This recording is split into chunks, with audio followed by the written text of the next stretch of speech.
Hello, this is Kyle Moore, Mech 330, Programming for Industry 4.0. We are working on the software version of this assignment, and so we're using Sublime. As usual, we're using Python as the programming language. And again, as usual, I've already pre-written the code to cut down on video time. These codes seem to be getting longer and longer, and the videos can probably be, upwards of, 30 to 45 minutes. If I were to actually probably could be a couple hours because this took some time to to get down to my liking. But anyway, so we're using two different files here. One is the actual program that we're going to be running in the command prompt, and another one that we're calling, we're importing as a module into the program that we're running. We are importing from the time library, we're importing asterisks. So the reason why I'm using the asterisks as the import of what we're importing is when I was trying to import Imperial and I was trying to call these different functions down here, so these functions here, it wouldn't actually call them.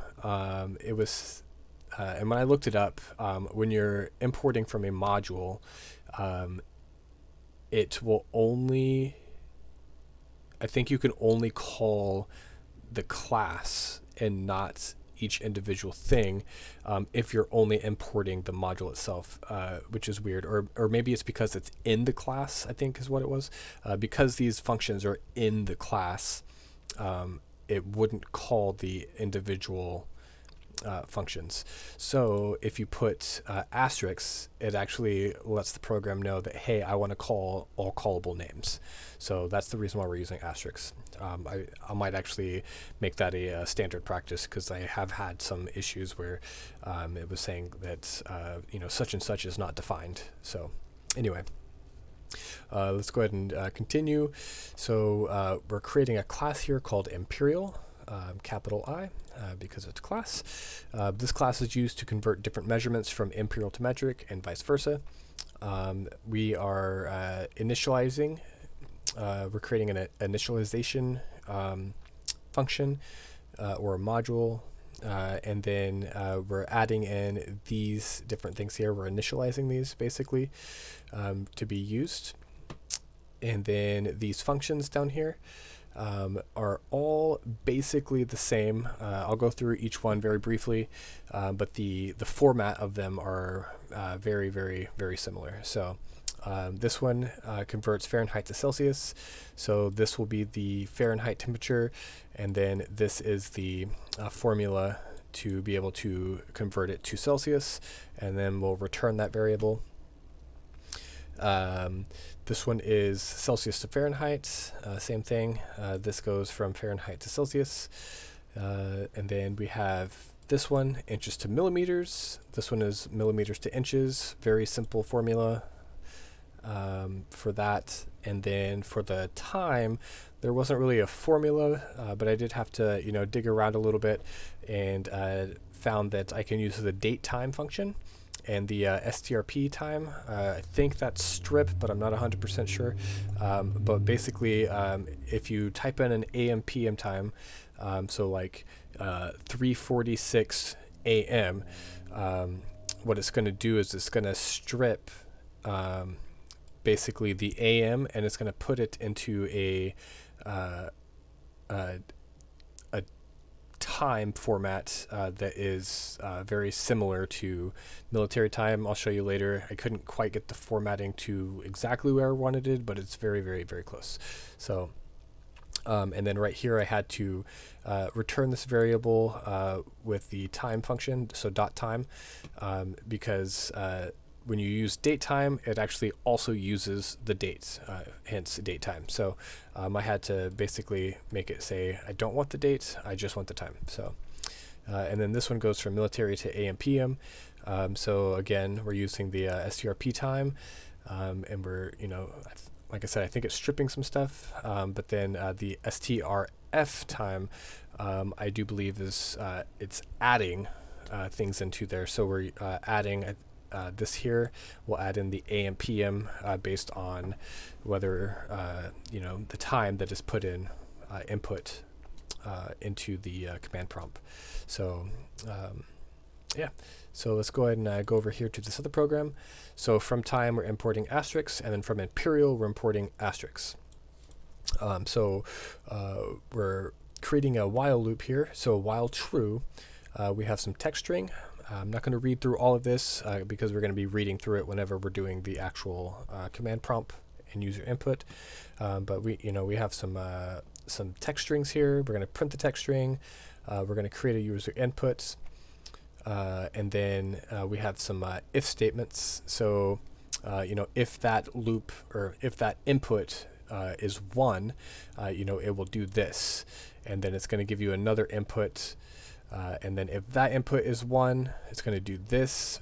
Basically, this is saying to enter the temperature in Fahrenheit. And then once you enter the temperature, it will call upon the class, and then we're going to call upon the function that converts Fahrenheit to Celsius, and then it will output the Celsius temperature. And then this one is literally the same thing except for Celsius to Fahrenheit. So this will output the temperature in Fahrenheit based off of what you input in Celsius. Then over here, all of these are literally the same, just dealing with the different types of units. So whether it be distance or time, and then whether it's imperial or metric. So it's literally the same thing, same format used in all of these different if statements, and we're just calling from all of these different conversion functions over here. So I'm not going to go through each one, but let's continue. So we'll pull up the command prompt. I've already gotten to where I need to be. We're going to type in Week7. What is it? It's Week7 -classes.py. All right. So let's go ahead and make it a little bit bigger so we can see. All right. So which measurement would you like to convert?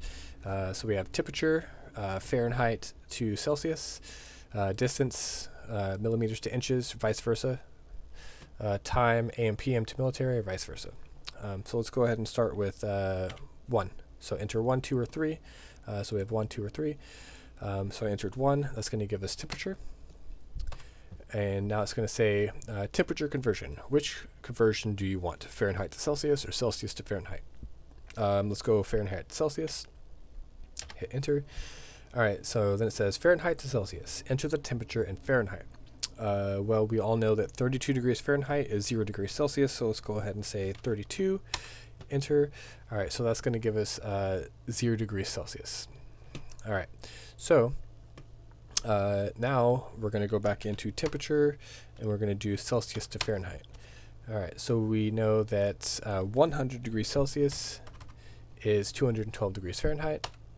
So there you go, 212 degrees Fahrenheit. All right, so now let's go into distance.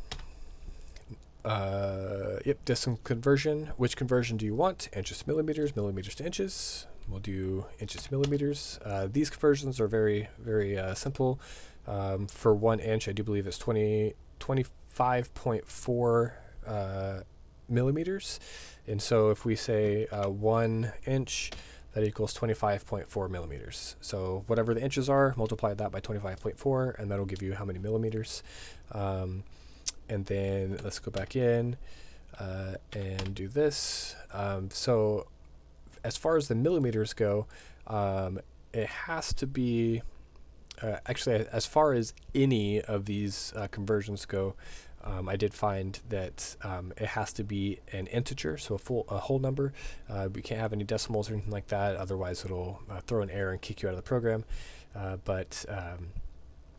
So if I ever decide that I want to use this in the future for some quick conversions, then I'll have to go in and fix that, because I know that a lot of times, especially with distance measurements using like inches, millimeters, feet, blah, blah, blah, there's decimals to be had. So I'll have to go in and fix that. But as for right now, this works just fine. So for millimeters to inches, we're just going to put in 25, and this will give us close to 1, because it's really 25.4 for 1. So there you go, 0.975. All right, now as far as time goes, we have AM PM to military, or military to AM PM. So let's go ahead and do AM PM to military.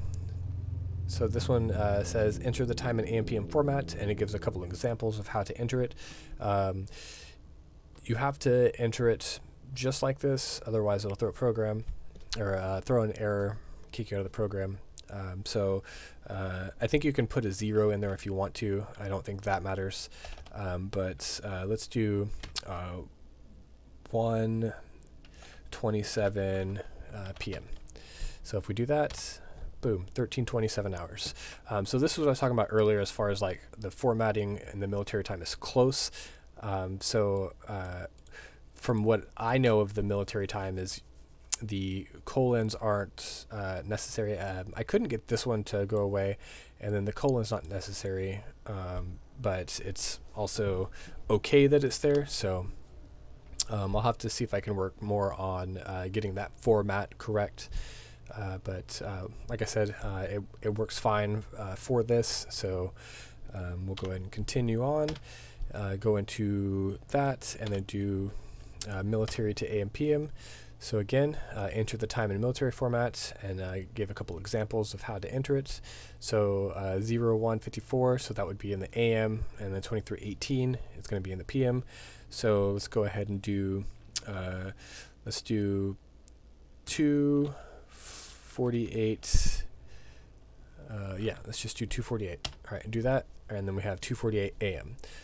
Now if we go back, and we do, let's say, 21:12. Boom, 9:12. So 21:12 hours is 9:12 p.m. And yeah, so that's basically this assignment. It's a kind of a lot to it, but also not that much to it. It was a lot of repetition, but yeah, not too bad. All right, anyway, thank you for watching.